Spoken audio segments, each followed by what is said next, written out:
First real numbers के exercise 1.3 है ना। सबसे पहला टॉपिक हमारा रिविजिटिंग इरेशनल नंबर्स। तो रिविजिटिंग इरेशनल मतलब हम फिर से इरेशनल नंबर के बारे में देख लेते हैं। तो इरेशनल नंबर्स क्या होते हैं? यदि कोई भी नंबर्स है हम उसको कैन नॉट री right in the form of p by Q. किसी भी नंबर को हम p बाई क्यू के फॉर्म में नहीं लिख पा रहे हैं वापस से, उस नंबर को हम इरेशनल नंबर कह सकते हैं। √2, √3, √5 है ना, ऐसे करके कुछ एग्जांपल है। √p वहां पर कोई प्राइम नंबर होगा। प्राइम नंबर हिंदी में बोलते हैं अभाज्य संख्या, ठीक है। अभी तक प्राइम प्राइम ही मैं कह रहा था। तो प्राइम नंबर मीन्स अभाज्य संख्या। कोई भी अभाज्य संख्या यदि है, ठीक है, तो वो अभाज्य संख्या यदि रूट पे आएगी तो इसका डिवाइड जो प्रॉपर फ्रैक्शन फॉर्म में हम कभी लिख नहीं पाएंगे, ठीक है। अगेन ये कोई भी इंटीजर्स हो सकता है, रेशनल नंबर कोई भी इंटीजर हो सकता है in the place of where. और हम रेशनल नंबर की बात करें तो रेशनल नंबर क्या होता है? p बाई क्यू के फॉर्म में हो and where q is not equal to 0। बस, तो इतनी बातें। कुछ एग्जांपल्स इसके हम देख लेते हैं, जैसे कि पाई भी एक एग्जांपल है इसका, है ना, जिसकी वैल्यू क्या आती है, जिसको 22/7 और इसकी वैल्यू 3.141 ऐसे करके कभी भी इसको रिटर्न हम फ्रैक्शन फॉर्म में वापस नहीं ले पा रहे हैं, इसलिए पाई भी एक क्या है हमारा इरेशनल नंबर है। तो इस प्रकार से हमने इरेशनल नंबर की बात की। नाउ चलो इसके बाद हम एक थ्योरम की बात करते हैं। चलिए theorem 1.3, let p be a prime number if p divides a square then p divides a where a is a positive integer। इसका मतलब यदि थ्योरम कहती है यदि कोई प्राइम नंबर p है तो p डिवाइड करता है a स्क्वायर को, है ना, then p divides also a, p a को भी डिवाइड करेगा और वहां पर एक पॉजिटिव इंटीजर, एक पॉजिटिव पूर्णांक वो नंबर होगा। तो चलो स्टार्ट करते हैं इसको। इसका स्टेटमेंट क्या होता है? Suppose a is a positive integer, ठीक है। इसके प्राइम फैक्टराइजेशन क्या क्या हो सकते हैं?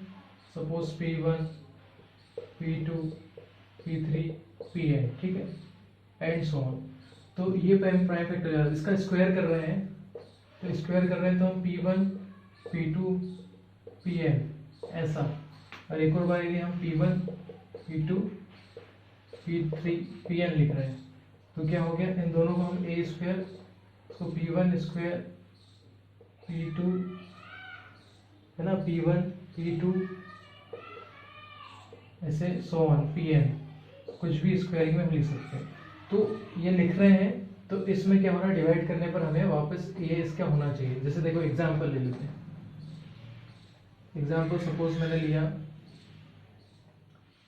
मैंने यहाँ लिया p को ले लिया सपोज 2, तो p सपोज a हमारा क्या हो गया 4 है, या इसको भी यदि हम 2 ले लें, सपोज मैं 2 ले रहा हूँ या 4 ले लो, चलो 4 ले लो। यदि p से a डिवाइड हो रहा है, p का a का स्क्वायर कितना हो गया 16, a स्क्वायर इक्वल टू क्या हो गया 16, a स्क्वायर इक्वल टू 16 आ गया। नाउ p से a स्क्वायर डिवाइड हो रहा है 16 डिवाइड बाय 2 मतलब 8। अगेन आल्सो p से देखिए a डिवाइड हो रहा है क्या 4/2, p से a भी डिवाइड हो रहा है। इसका मतलब इस तरीके से एक लॉजिक है, ठीक है। अब हम √2 को इरेशनल नंबर प्रूफ कर लेते हैं, देन फिर इसके बाद हम एक्सरसाइज सॉल्व करेंगे एज इट इज। चलिए हमको प्रूफ करना है √2 इज इरेशनल, ठीक है। तो proof let us assume √2 is irrational. हमने इरेशनल इसको एज्यूम कर लिया है, ठीक है। √2 को हमने इरेशनल एज्यूम कर लिया है, ठीक है। Now we can find integers r and s where q is not equal to s is not equal to 0 and such that root two is equal to R upon S. देखो A upon B के form में भी लिख सकते हैं, यहाँ मैं are और एस ले रहा हूँ, ठीक है। सो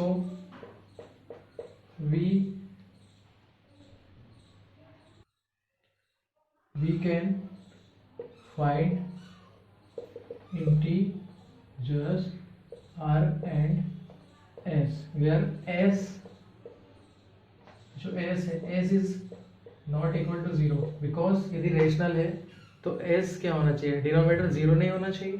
तो सच दैट क्या हो गया यहाँ पर r अपॉन s, ऐसा लिखेंगे root two equal to R upon S, ठीक है, where S is not equal to 0। यहाँ तक कोई डाउट है? यहाँ तक क्लियर हो गया। Suppose R and S have a common factor other than 1। Suppose क्या करना है, the common factor of R and S is other than 1। R and S have common factor other than 1, ठीक है। यदि कॉमन फैक्टर अदर देन 1 होता है, ठीक है, तो तब ही क्या करेगा, then we can divide the common factors to get under root two is equal to A upon B. मतलब ये हुआ ए और बी जहाँ पर कोप्राइम होंगे। देखिए कैसे लिखेंगे, then we divide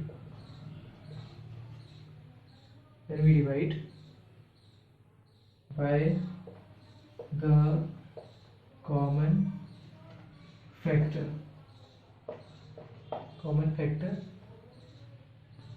to get क्या चाहिए हमें, root two equal to A upon b, ठीक है। A upon b where a and B are composite.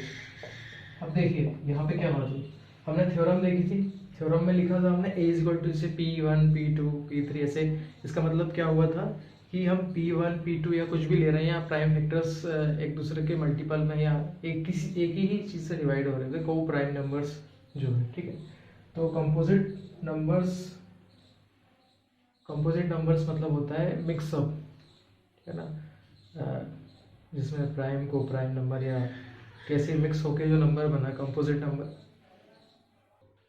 So B and R coprime, ठीक है, वेयर सो क्या हो गया B, so B under root two equal to क्या लिख सकते हैं, ए। देखिए ये बी को हमने यहाँ ट्रांसफर कर दिया, इस बी को हमने यहाँ पर ट्रांसफर कर दिया, तो क्या हो गया, बी आ गया रूट टू और ये ए। इस तरह से क्रॉस मल्टीप्लीकेशन कर दिया सिंपली, ठीक है, नथिंग इज देयर, ओके। चलिए, on squaring on both sides and rearranging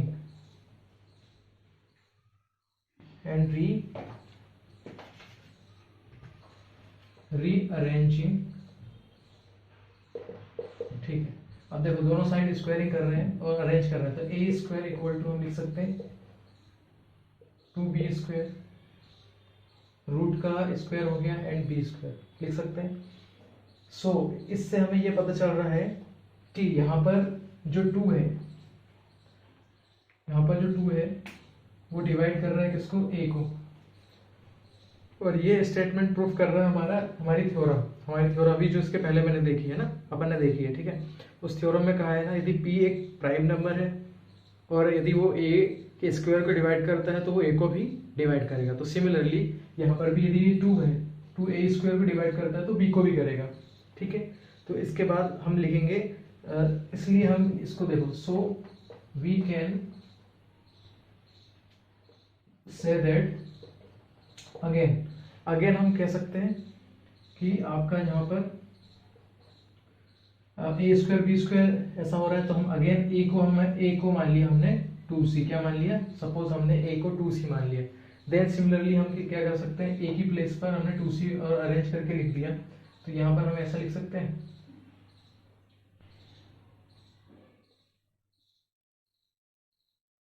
तो 2b स्क्वायर इक्वल टू क्या हो गया, 2c square means b square equal to 4c square, तो 2b square, b square equal to 4c square upon 2।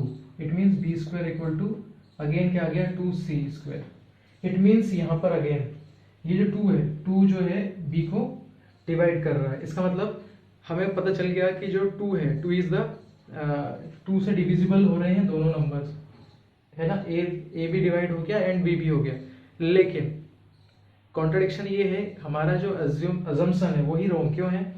क्योंकि जो prime number है, suppose p is a prime number, है ना।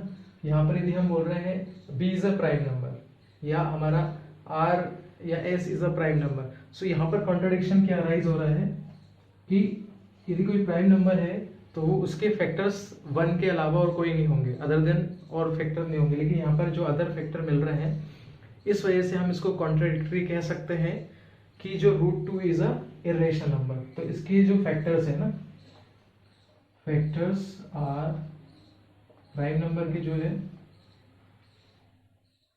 Not other than 1। Contradiction arise. Contradiction का मतलब है विरोधाभास हो रहा है।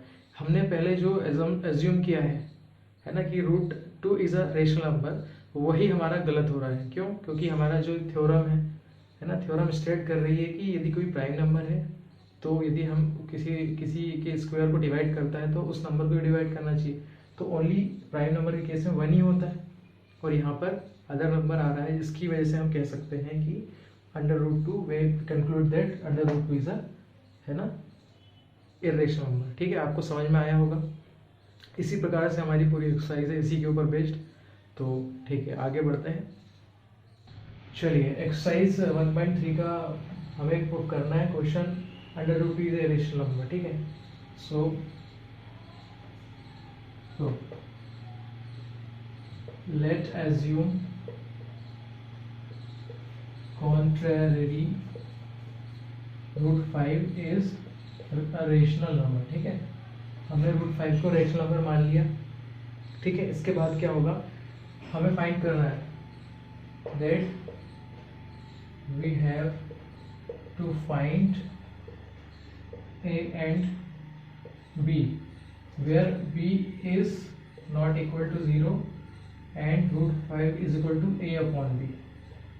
एक रेशनल नंबर है तो √5 is equal to a upon b हो जाएगा। ठीक है, अगेन इसके बाद हमें बताना है कि हमें सपोज करना है, suppose a and b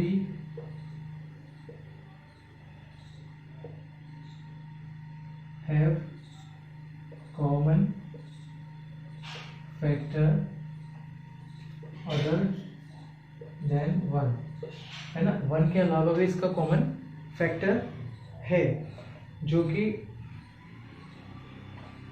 divide कर रहा है ना।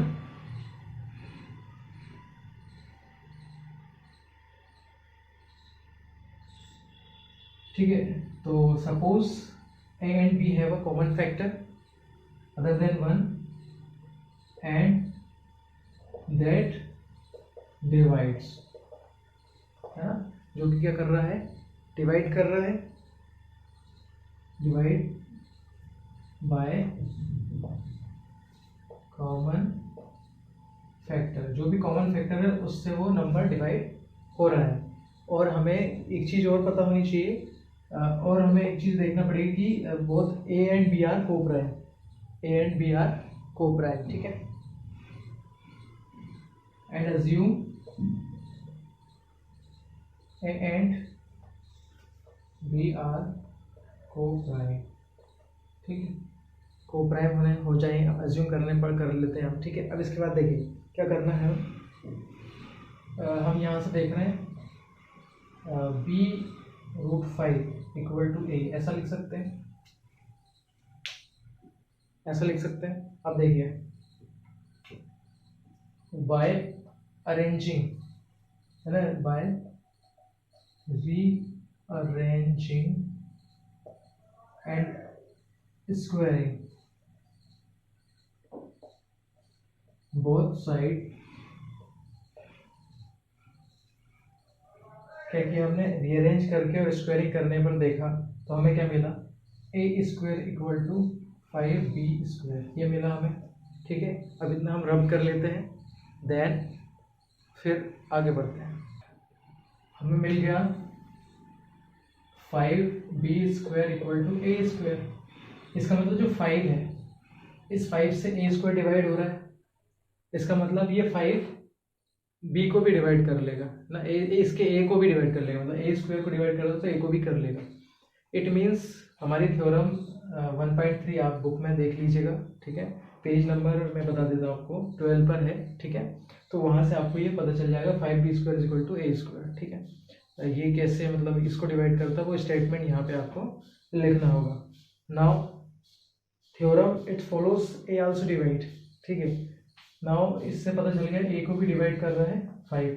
ठीक है, अगेन वी गेट, अब हम क्या कर रहे हैं यहाँ पर 5b² है, तो हम क्या कर रहे हैं, देखिए now we can write A also like that. यदि मैं यहाँ लिखूँ a is equal to 2c for some integer, मतलब किसी और दूसरे इंटीजर की बात करें तो कोई दूसरा इंटीजर रखने पर भी ये डिवाइड होना चाहिए। ठीक है, इसका मतलब यहाँ पर भी a² is equal to 4c² हम लिख सकते हैं, जो लिख सकते हैं इसकी जगह हम सीधे इसकी वैल्यू जो है 2c, a की वैल्यू हम यहाँ पुट कर लेते हैं। ठीक है, इस equation 5b² equal to, sorry यहाँ पर 5c लेंगे। ठीक है, 5c, a is equal to 5c, c for some integer. Now what happens, यहाँ पे जाएगा आपका a की जगह पर 5c का square. It means 5b² equal to 25c²। It means b² equal to ये 25/5 नीचे आ गया and c², 5 5 25, b² equal to c², 5c²। अब इस चीज से हमें अगेन पता चल रहा है कि ये 5 है, ये 5 इज है ना factor of both p and a और b दोनों का 5 हमारे पास फैक्टर मिल गया है। लेकिन हमें मालूम है जो a एंड b है, a and b are coprime, a and b are हमारे को प्राइम नंबर्स हैं। दैट्स वाई एक कॉन्ट्राडिक्शन ये अराइज हो रहा है कि इसका जो 5 है ना, यदि इसका 1 फैक्टर है तो 5 इसका फैक्टर नहीं होगा। दैट्स वाई हम कह सकते हैं ये कॉन्ट्राडिक्शन जो आ रहा है इसकी वजह से हम कह सकते हैं कि √5 इज, है ना, इज अ इरेशनल नंबर। इसका मतलब हम क्या कह सकते हैं कि जो हमारा जो अजम्पशन है, assumption of √5 as irrational number is wrong.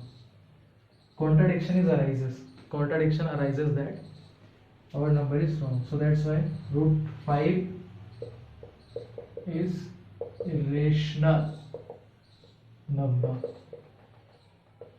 ठीक है, आप इसको समझ में आए इस तरीके से, इसे पूरी कोशिश कर रहा हूँ। प्रूफ करना है, prove that, question number second, prove that 3 + 2 √5 is irrational. ठीक है, तो हम प्रूफ करते हैं। अगेन देखिए, late contrary 3+, late assume 3 + 2 √5 is rational number, where again a and b are some integers or prime number, where b is not equal to 0 and 3 + 2 √5 is equal to a/b। इतना हमने लिख लिया। यहाँ से हम बोल सकते हैं a is equal to, direct arrange करके लिख रहा हूँ, अभी तक हमने सिंपली किया था, अब अरेंज करके डायरेक्ट लिख रहा हूँ, उसको हम लिख सकते हैं। देखिए नहीं डायरेक्ट नहीं, कर ही देते हैं, ठीक है। अब ये हो जाएगा 3 प्लस 2√5, 3 को वहाँ ले जा देते हैं, a/b -3।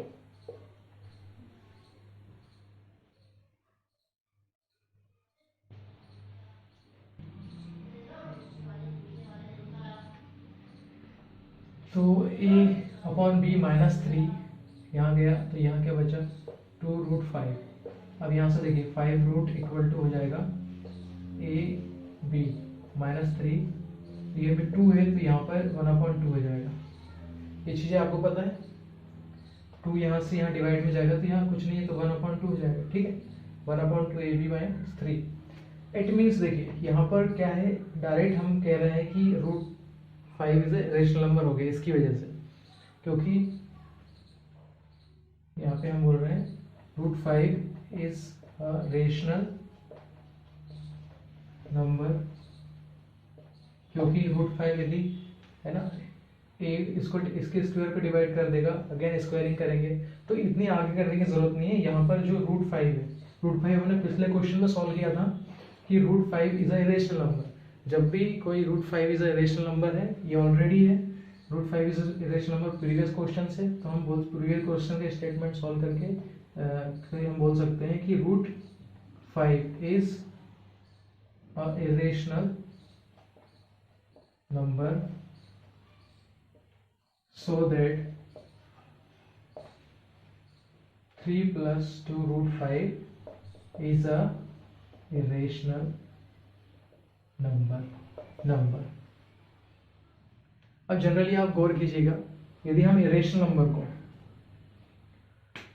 नंबर है हमारे पास, इस इरेशनल नंबर को यदि हम ऐड करते हैं, सपोज कोई हमारे पास नंबर है, इसमें हम एक इरेशनल नंबर ऐड करते हैं, तो भी क्या आएगा इरेशनल।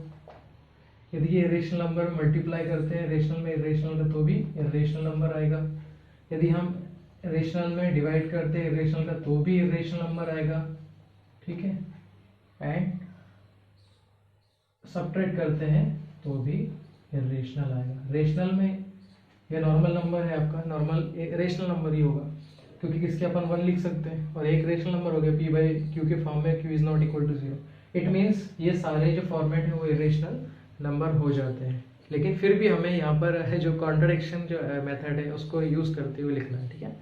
डायरेक्ट नहीं सॉल्व करना, आपको एग्जाम में आएगा तो ये मेमोरी बेस्ड क्वेश्चन होता है, तो इसको थोड़ा सा मेमोराइज करके हमें स्टेटमेंट्स लिख, सिंपल है, नथिंग। एक इंटीजर मान लीजिए, एज्यूम कर लीजिए, इसके बाद वहाँ पर बताइए कि rational number b is equal to not equal to 0 होता है। फिर देन आप बताएंगे कि उसकी स्क्वायरिंग करने पर क्या पता चले कि हमें एक इंटीजर मिला, वो इंटीजर दोनों को डिवाइड कर रहा है, उसके स्क्वायर को भी और उस नंबर को भी, एंड देन हमें पता चला, है ना। इसके बाद कॉन्ट्रडिक्शन अराइज हो गया कि भैया पहले जो हमने फैक्टर्स लिए थे वो फैक्टर्स जो है, यदि वो कोप्राइम नंबर है तो वो फैक्टर्स नहीं होंगे, ओनली 1 ही एक फैक्टर होगा। दैट्स वाई ये आया हमारे पास सामने कि ये एक इरेशनल नंबर है।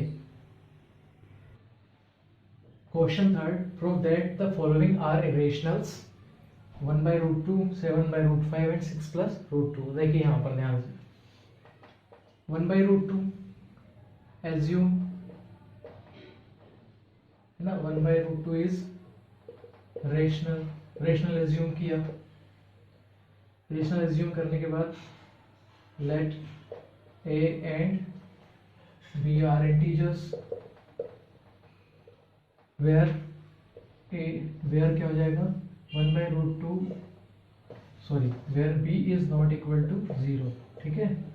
एंड यहाँ पे लिखेंगे हम 1/√2 इज इक्वल टू a/b। अब देखो इसको इंटरचेंज करने पे हमें क्या मिला, √2 इक्वल टू b/a, ठीक है। अब देखिए यहाँ पर b/a, where a and b are integer, so by theorem so that √2 is rational number। लेकिन हमने पहले एक √2 को इरेशनल प्रूफ किया था उसी हिसाब में, और एक इरेशनल नंबर है ही, ठीक है। Practically √2 is a irrational number, that's why √2 is a irrational number by our our wrong assumption, the contradiction arise that root 2 is a irrational number।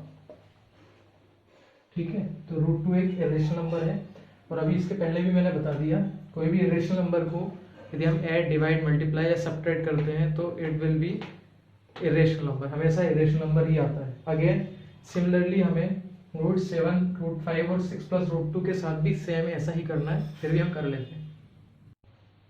चलिए अब सेकंड है हमारा 7, अगेन सेम 7 रूट 5 और rational number assume किया, assume that 7 root 5 is a rational number. देखो इसमें already एक irrational number, तो ऑब्वियसली इस रेशनल का मल्टीप्लिकेशन हो रहा है इरेशनल, लेकिन फिर भी हमें स्टेटमेंट लिखने होते हैं। ठीक है, तो root 5 is irrational number, then a है ना, let a and B are integers where b is not equal to 0, therefore, ठीक है, देयरफॉर क्या हो गया आपका, आ गया 7 root 5 equal to A upon B, यहाँ पे लिख सकते हैं root 5 equal to A upon 7b। Similarly देखिए यहाँ पर एक रेशनल नंबर दिखाई दे रहा है, तो हम यहाँ लिख देंगे root 5, so root 5 is rational number where a and b are integers, but root 5 is rational number is our wrong assumption, so root 5 is, so 7 root 5 is a irrational number, है ना। इसका मतलब क्या हुआ, 7 root 5 is a irrational number. ऐसे ही previously 1 by root 2 भी is a irrational number, that's why 1 by root 2 is a irrational number. Similarly 6 plus root 2 के साथ भी हम ऐसा ही कर लेते हैं। ठीक है, आखिरी क्वेश्चन है, इसको कर ही लेते हैं। ठीक है, क्वेश्चन थर्ड सॉल्व या प्रूफ बोल सकते हैं, प्रूफ। ठीक है, assume 6 plus root 2 is a rational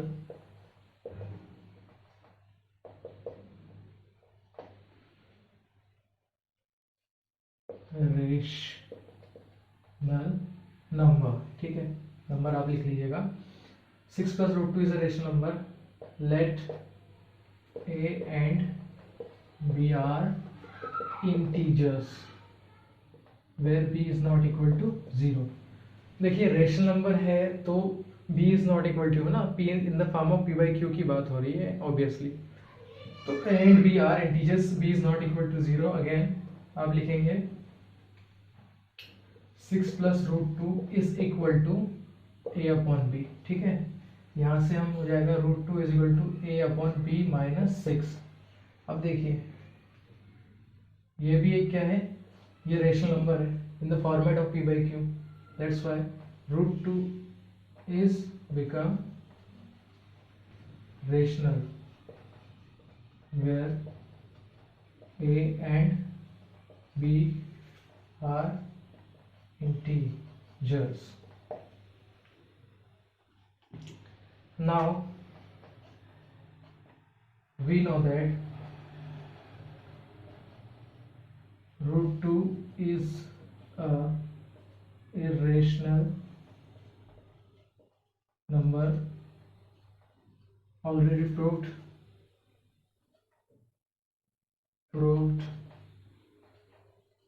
So 6 plus root 2 is also a irrational number। इसका मतलब ये है कि हमने पहले भी प्रूफ कर चुके हैं रूट 2 एक इरेशनल नंबर है, और रूट 2 जब इरेशनल नंबर है तो किसी के साथ ऐड हो रहा है और इसकी वजह से भी ये इरेशनल नंबर आ रहा है, और हमारा ये रॉन्ग अजम्पशंस था, इसलिए ये कॉन्ट्रडिक्शन अराइज किया है। हमारा कॉन्ट्रडिक्शन ये है कि जो हमारा एजम्पशन है वो एक रॉन्ग एजम्पशन है कि ये एक इरेशनल नंबर है, तो यही हमारा कॉन्ट्रडिक्शन होता है। तो आज की क्लास इतनी ही है, ठीक है, और अगले इसके बाद हम अगली एक्सरसाइज स्टार्ट करने वाले हैं 1.4, ठीक है। देन हमारा फर्स्ट चैप्टर फिनिश हो जाएगा, देन इसके बाद हम सेकंड चैप्टर स्टार्ट करेंगे और बहुत अच्छे से, ठीक है। Have a nice, have a great day. Channel को यदि आपको अच्छा लग रहा है मेरा पढ़ाने का तरीका, या और आप कुछ और चाहते हैं, आप कमेंट कीजिए, मुझे बताइए ताकि मैं आप जान सकूं, और है ना मुझ में भी कोई इम्प्रूवमेंट आए, इसके लिए भी मैं बहुत वर्क करूँगा। Thank you, have a nice, have a great day.